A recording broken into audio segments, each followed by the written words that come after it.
Hey guys, this is Eddie.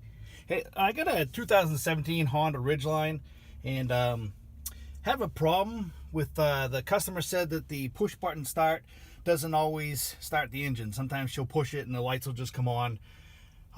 What I found is that the brake pedal was really hard on this thing. And what we ended up doing with this was first I thought it might be the check valve in the brake booster system. But we tested it and it seemed to be okay, and then we tested the booster itself, and as you can see in the video with my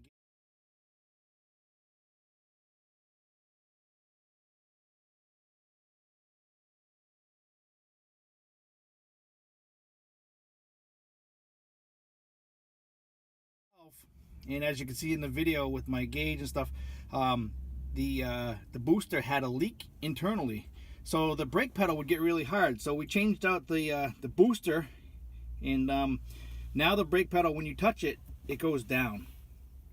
Usually your brake pedal will go down at least an inch or so,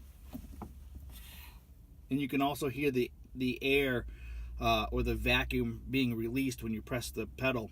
If you get in the vehicle and the pedal is super hard and you can't push it down,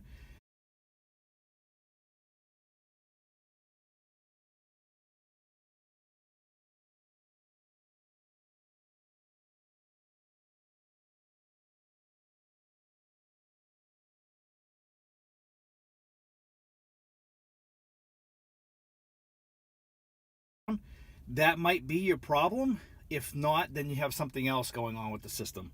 But on this one, I just found that the brake booster had an internal leak. We replaced it and it's all set. Now the brake pedal has enough free play in order to get past that brake light switch in order to start the engine, and everything's all set. So I hope this helps. If you got any questions or comments, leave them in the box below and I'd be happy to answer them for you. Thank you.